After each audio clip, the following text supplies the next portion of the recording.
Now, Shannon, do you really believe Jerry Jones would want a controversy over the quarterback position in Dallas? No, but also you can't find on record where Jerry Jones says, I hope Dak plays so well that we have a quarterback controversy. I need you to find that statement also, that Jerry Jones says he hopes he has a quarterback controversy when Tony Romo was out. Skip, this is why Dak Prescott and Jerry Jones will never have the relationship, because it's always things like that. Now, I personally don't believe Cooper Rush can play that well to have a quarterback controversy. I don't. But that's not to say that I understand what Jerry is saying. Yeah, I want to win all these games, and then it makes it difficult. Now, I don't believe if they won, say 2 or 3 or 3 or 4 of these games, that's going to create a controversy. I don't believe that Cooper Rush can play well enough to create a controversy. Now, people keep saying, I've heard this ever since I was in the league, and you heard it when you covered the league. A guy can't lose his job to injury. He absolutely can. If you get injured, and the guy that comes in for you is playing better than you before you got injured, that's his job. That's why Tom Brady kept the job. That's why we see guys get the job and they don't give it up, because the guy's playing better now than when you were playing when you got hurt. Yeah, so that's the most misleading cliche in all the sports. Yes! You get to keep your job. No, you don't. No. So with that being said, Skip, I do not believe that Cooper Rush can play well enough to say the Dallas Cowboys say, you know what, we're better off leaving Cooper Rush in, as opposed to when Dak is healthy, putting Dak back into the starting lineup. Look, I think Jerry says a lot of stuff to get because he knows what this is going to do. Jerry Jones welcomed quarterback controversy. He knows it. He got a quarterback he just gave $160 million to. You got a quarterback you probably played $1 million, $1.5 million, maybe even $2 million. And Jerry Jones says, I want the quarterback that's making $2 million to play so well that I've already gave one guy $90+ million that, you know what, I'm cool, I eat that. Jerry Jones knows Cooper Rush is not the long-term solution. There's a reason why that he ended up finally caved and told Dak that I overpaid you, but I got the cave because I believe you can ultimately take me where I want to go. I do not believe Jerry wants a controversy. I do believe, obviously, that goes without saying, that Jerry wants Cooper Rush to play well. They win these games, hold the fort down till Dak gets back. But that's what a backup's supposed to do. I don't believe Cooper Rush is capable of playing like Dak played in the absence of Tony Romo. That would cause the coaches and to cause the front office to say, whoa, wait a minute now. We might need to reevaluate this thing. Because Dak, we look at it over the last 6, 7 games of last year. We look at the first part of this year. Dak wasn't playing this well. I don't believe Cooper Rush can put that kind of pressure on Dak. You could be right about that. But I'm going to remind you, Mr. Sharpe, you are not the biggest Dak fan to start with. You think he's middle of the pack Dak. I do. Okay. And for me to say that I don't believe Cooper Rush can put That's fine. But I want it clear in the grand scheme of things, you're not sold on Dak. No, I don't think Dak is a top 10 quarterback. Okay. All right. And if he was top 10, Skip, you think if Mahomes is out for 3 weeks, you think if Joe Burrow, if you think Justin Herbert or some of these Lamar Jackson, and Huntley played well. Lamar Jackson come back, he get that job. Mahomes come back, they're getting that job. The mere fact that the owner would even throw that out there lets you know what he thinks of his quarterback.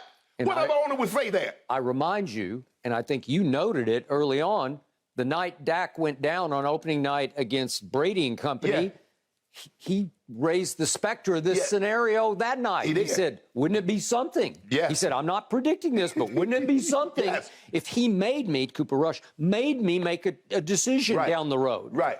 Okay, so do I believe what he said yesterday, that he believes it? I 1,000% believes he would relish, welcome, embrace a quarterback quandary or controversy, because so would I.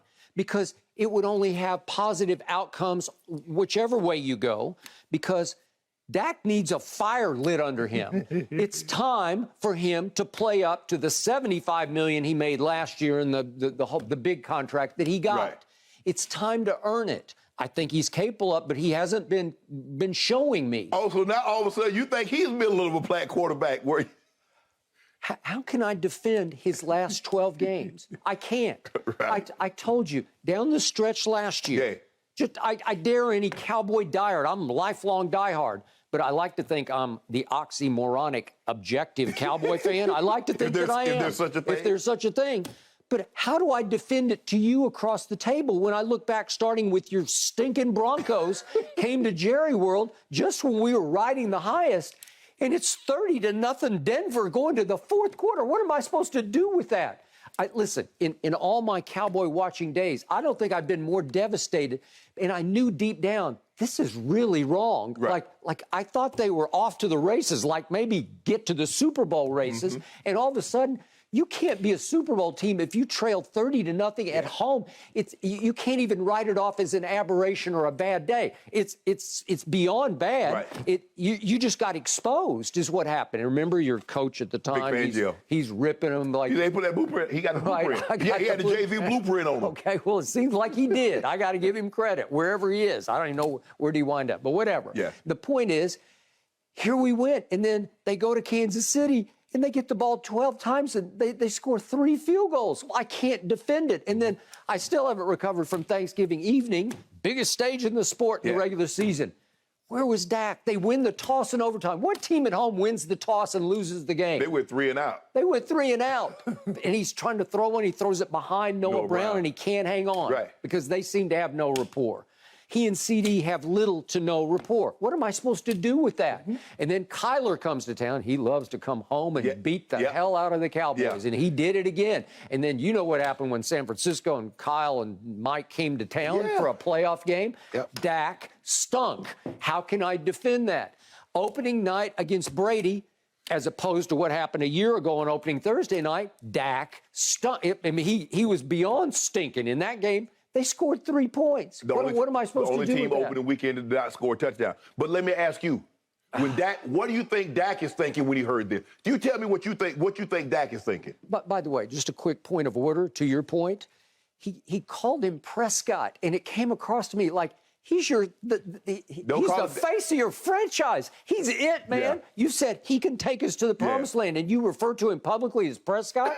It's so cold. It is. It's so distant. It's so businesslike. Yeah. It's so without any affection whatsoever. Right. I mean, if I'm out in the public and I'm talking to somebody, I don't say Sharpe. I know some guys, your friends call you Sharpe, but I don't call you Sharpe. I call you Shannon. You do. Because you're Shannon. You're just Shannon. Right. You're not even Shannon Sharpe. My teammate John Elway would get so upset when teammates would call him Elway. He's like, call me John. Call me John. well, you have to have some intimacy, like we're in this together, like we're a team, you know. And that got me. Right. Well, it indicated there's no sort of love here. No. There's no bond. There's no affection.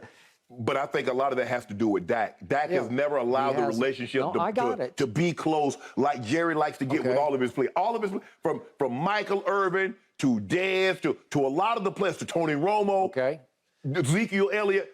Jerry likes to have a close, intimate. And Dak has always kept him at arm's length. He has. Agreed.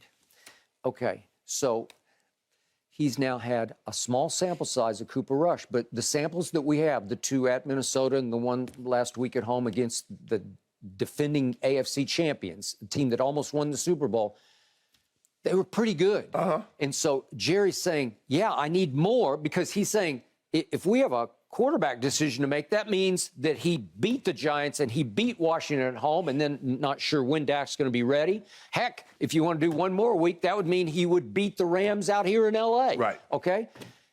I'm going to hark back. I'm going to remind you, because you have to look at a man's history before you dismiss it as crazy old coot talk and say, what's he made of? What has he done before in this business? I'm going to hark back. I'm going to go back maybe too far, but I'm going to go back to about your second year in the league, 1991. My Dallas Cowboys, a team I was covering at that point, they were pretty good. They were kind of on the verge, and obviously Troy Aikman was the quarterback, and they go to Washington, and they're winning a game against their arch rival, and Troy goes down with a badly sprained knee, and those are always like 6 to 8 weeks, right? Steve Berline was the backup. I don't know if people remember Steve Berline. You did. He played with me in Denver. Okay, he did play with you. Well, he was drafted by the then Oakland Raiders, or they were the L.A. Raiders. But Al Davis's team drafted him in the 4th round out of Notre Dame, and he was pretty good. And he had already started 15 games for the Raiders when he became the backup to Troy Aikman. So he goes in and takes them home in the game against Washington. They were leading, but he brought it home. Then he goes back to Dallas, and here they go. And they have 4 games remaining in the regular season, and he plays okay and didn't put up big numbers, but Jimmy and Jerry's co-signing on this, obviously, as the general manager of the team, they liked the way Steve Beuerlein was operating. Just like I keep telling you, the offense with Cooper Rush, it just looks different to me right now because it has some momentum to it. Mm-hmm. It has some spark. It has a little new electricity. It looks like he's commanding it in a little better way than Dak has been commanding it over the last 12 games. Right. And by the way, I gave you the 12 that he lost. Then he just beat up on really bad teams in the other 6 games. But the point was, we get to a playoff. The Cowboys snuck into the back door of the playoffs, and they're going to go up and play Mike Ditka's Bears in Chicago. And guess what Jimmy and Jerry did? They said, we're going to stick with the hot hand. And trust me, because I knew this for a fact, Troy was ready. Yeah. Troy told Jimmy, I'm 100%. I'm ready to go. Playoffs, I got this. It's going to be my first playoff game. I got this. He's the first overall pick in the draft. No, you don't got it, Troy. You're going to sit and you're going to watch. He was furious. Of course. Okay, and they go up there and they stun Ditka's Bears 17-13, and Steve Beuerlein threw for a grand total of 180 yards, but Emmett ran for 105. And remember, he had Michael Irvin, and he had that the makings of the offensive line, and they were a really good team. And they stuck with the hot hand again the next week in Detroit against Barry Sanders and company, and they got blown off the field. Right. And Troy was thrown into mop-up duty, which he resented greatly. But the point was, it set the table for what was about to happen, because Super Bowls were about to happen. But Troy and Jimmy had to sort of rebond through the offseason because, to his credit, Troy was furious about this. Okay, well, so Jerry watched that unfold, and he knows that they plunged with the hot hand, and it won them a playoff Troy game. should not have been surprised by it. They took Steve Walsh in the supplemental draft after they had just taken him number 1 overall. Okay, but it was Jimmy's quarterback who had helped him win a national championship at Miami. But Skip, normally, so he had a real fondness for him. Normally, you don't take a quarterback number 1 year in the supplemental Jimmy was draft. hoping to prop him up and be able to trade him, and he did eventually trade him to New Orleans for a first, a second, and a third, which is pretty good return on your money. Jimmy was always he was always looking to make a profit. My point is, then let's go back to 2016. Well, they take Dak in the 4th round, and they don't know that much about him.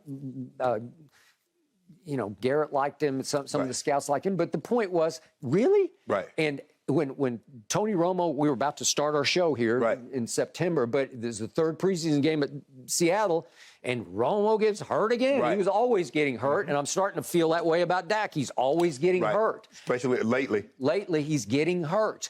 And all of a sudden, they throw the 4th-round kid into the fire, and you know what happened? Right. They lost the first game to Eli, but it was close at home. That was 20-19, and then they just take off. Skip, well, the greatest story is Tom Brady. Well, Guess what? Drew Bledsoe was ready to come back. Yeah. And Coach Belichick said, don't worry about it. That guy ain't going nowhere. Okay. Is Cooper Rush Tom Brady? No, he's not. No. I don't believe Cooper Rush is Dak Prescott. Okay, That's what I'm saying, Skip. I don't believe he's able to. I don't believe he's going to be able to put the pressure that you potentially think. And I get it. He played really well in the 2 games. He played well against Minnesota in Minnesota, and he played well Sunday. If you look at the first 2 drives, he was sensational. He played well for 3 drives. He did. The first 2 drives and the last drive of the game. Okay. In the middle of the game, he was so-so to below so-so. I thought they got conservative because they had a lead, but that's okay. I got you. I'm not trying to oversell him because I told you the other day, he doesn't throw it better than Dak. He's not as mobile as Dak. But somehow he has performed better than Dak has been performing. That's all I know. Period. End of story. Is that he has performed with a clutch command of that offense. You got to give him credit because he came up big. He throws a touchdown pass, 55 seconds left at Minnesota on a Sunday night stage to win the game, and then he completes 3 straight passes the other night in the final minute to set up the game-winning field goal. I'm going to take Dak's body of work. I mean, if you want to make it fair, I'm going to need to see him start about 5-6 years worth of games. 2 games. Well, I got but it. Skip, think about it. Let me ask you this. In any of those games that Cooper Rush has played, that you've seen him play, Minnesota and last week against Cincinnati, did he look as good as Dak looked through for his rookie year in those 11 straight games that they won? Do you remember what he was doing? Right. And you was coming out here everywhere. I got my quarterback. Out of Tony Romo. Do not put Tony Romo back in there. Okay, but in fairness, in perspective, and you kept bringing this up to me, Zeke is leading the league in rushing. He's averaging 108 a game as a rookie. He was going Ohio State on the NFL. Everybody, yep. The offensive line had 3 potential Hall of Famers in their prime. In their prime. This is 2016 and healthy. Okay, well, should I put that into some sort of perspective where I say, well, wait a second, maybe it wasn't that great because I saw that flash, and then we're going to talk about Amari Cooper. When Jerry traded for him. Look good last night. Okay, but you've made the case. Boy, did he not help Dak because Dak was just floundering. Yeah. Remember 2018, he was just really, he was having a hard time. He had a hard time in 2017, then till Amari came and all of a sudden, boom, took off. And he won his one and only playoff game against Russell Wilson at home. Yep. And that's all he's got. We've had these flashes, but he hasn't been able to sustain. So you want a quarterback, aren't you? I do. I want a quandary because the upshot of it would be, will it not relight a fire under Dak? Won't he maybe better respond to some pressure where he's got it made in the shade right now because he thinks, I got Cooper Rush, and well, maybe Cooper Rush is better than Dak thought. Right? I don't think so. Dak don't have sleepless nights. I can assure you of that. Well, let's see what happens the next couple of weeks and see if he starts losing his sleep because something has been amiss. He has no connection with CD. He doesn't have any with Noah Brown, and all of a sudden Cooper Rush does. Yeah. Okay. I mean, Cooper Rush been throwing to Noah Brown for 2 years in practice. Yep. Okay. Here we go. Well, Skip, history is certainly on the side of your Cowboys this weekend. Going back to 2017, the Cowboys have won 9 out of the last 10 meetings with the Giants. We'll see if Cooper Rush can make that 10 out of 11 this Sunday. Thanks for watching, Undisputed fans. Subscribe here to get the very latest from Skip and Shannon. Plus, go watch a few segments from our other shows on FS1.